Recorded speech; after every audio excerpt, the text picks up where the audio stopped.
Hello, hello. Day 2 of mobility, one of my favorite subjects. So today I'm going to talk about hypermobility or over-mobility of a joint.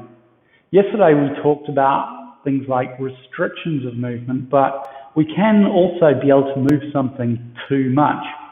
And if we are over-moving a joint, then the muscles aren't necessarily built to control that movement. It gets out of control and other things get pulled out of the way as well. So you'll have all seen contortionists on TV or Instagram and wowed about how they can get into different positions. Most of these contortionists are built that way, and you'll notice they're very stringy and strong. They're crazy strong. Where that ability to move goes wrong is when you don't have the strength, particularly around the joint, to be able to control it, and that defines most people with hypermobility syndrome or just overmobility of a particular joint. And that will be most people. So if I sit here and I have my palm forward, then I should be able to easily move my arm to this point here, just behind 90 degrees, about 100 degrees. If I can move it here, then suddenly my shoulder blade is squeezing in and I'm starting to open at the collarbones and the chest. And I'm in a situation where I cannot control that point. Unsurprisingly, that can happen the other way.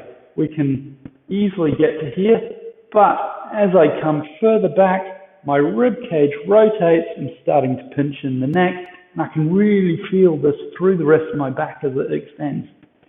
Now, these are the positions of too much mobility. The body is not made to do that. And everyone thinks, cool, I'm hypermobile, it's great, but actually it can do real damage to your body.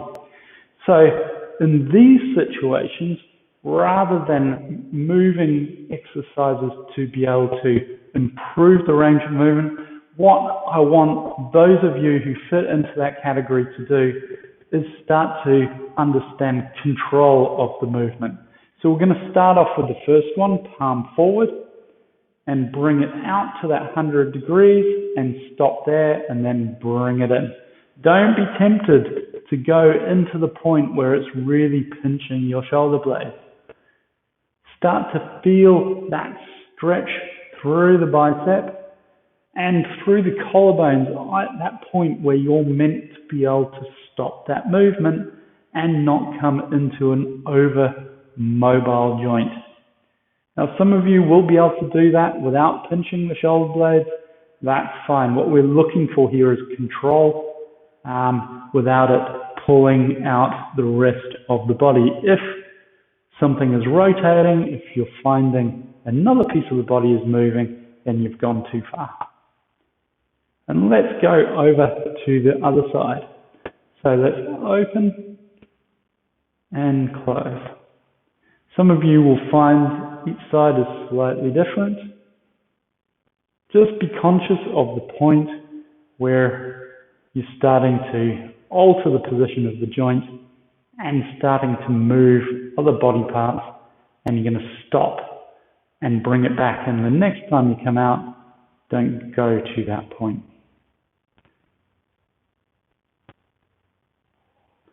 And let's do one more. And let's start with this one here. So raising up, just go to the point where you're still in control and nothing else is moving. So it's nice and stable. For me, it's just about where my ear is, just forward of my ear. And everybody is going to be slightly different on this. It's whether or not it moves the adjacent body part. At that point, you've gone too far.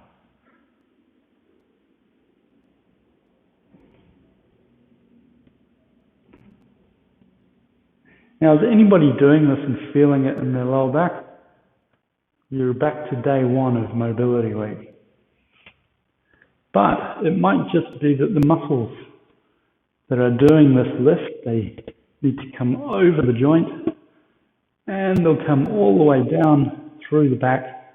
They could be getting tired as well.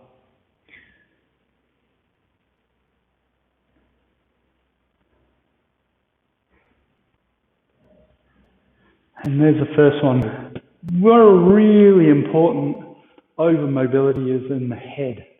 And that is as we flex forward and let it hang, or as we flip top head and let it hang. So this relates to basically everybody. If you're hanging on the muscles and completely stretching them out for too long, you're not controlling your head. So for the over mobility on this one, what I want you to do is just lift through the chin, but not go all the way back. Go about 2/3 and back, and then forward, and leave a 2-finger gap, or a 3-finger gap in fact, and forward. So 2/3 backwards, and a 3-finger gap to your chin and your chest forwards. And learn to control those positions. Learn the positions in your mind so you can sense where they are. And this will mean that you're never overloading your neck.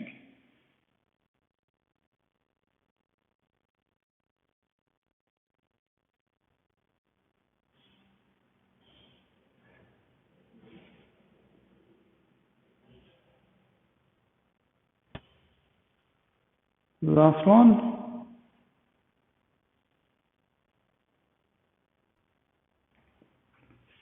Now, there's one more I want to do today in terms of over mobility of the neck, and that is when you are side flexing. This can be restricted or it can be too much.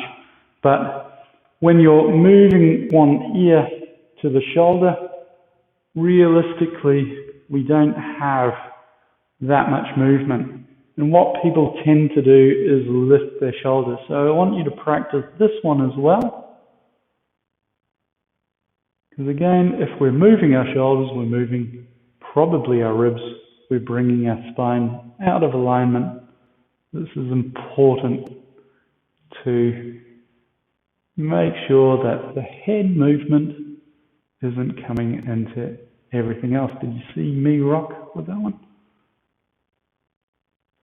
So an important thing to practice. Over mobility is also the hips. So for some of you, you will have legs that come like this all of the time.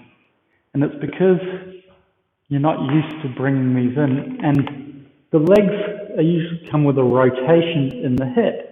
And what that does is it allows you to come into a seated position. You see this with people on public transport all the time, guys who've got their legs spread. They're not being asses about it. This is how they can get into hip flexion. If they don't rotate out, then they're tucked under and their spine is out of alignment. That's one of the reasons it becomes a habitual thing. So this hip movement here is over mobility. So what I want you to do is come into that and then squeeze together and out, and we're going to control against it by squeezing and rotating the hips back against gravity.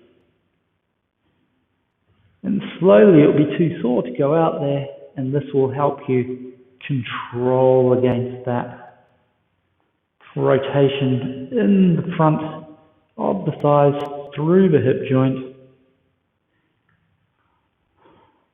And over time, you'll have the strength and the adductors, along with hopefully a flexibility in the hamstrings to be able to sit in that position without that spread.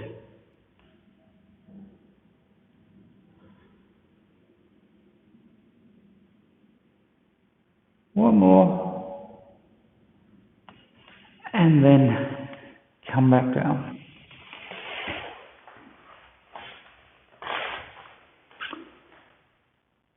So that's today's much shorter one on hypermobility and overmobility, but the key messages that I want you to take out of this today If you are able to move a joint beyond what most people are doing, first up, check whether or not an adjacent joint like the rib cage or the lumbar spine or something is also moving because of that. And actually your increased range is there because of that adjacent joint. So you need to pull that back in and just move from the joint that you have to stop any pain developing within that adjacent area. The second one is, as you move it, learn to control the movement. Have a look at what everyone else is doing and see if you can make that movement and start to sense that movement when it's at its natural maximum. That will allow you to develop the muscle set to really control from that joint, and it will stop pain and injury within the joint from overuse and damage sometimes, and it will also stop coming into the back and the spinal area. The third one is that some people are naturally strong enough and stringy enough to be able to do that. If you can move your shoulder and your hips in weird and wonderful positions without moving the body part next to it, enjoy it, have fun with it. You're a wonderful, amazing creature. Everybody's unique, and that's your body skill. We'll be back tomorrow with exercises to help you work on going into proper mobility, the normal anatomical mobility, removing restrictions or controlling over mobility, and that should help you relieve any back pain that's been caused by those particular movements.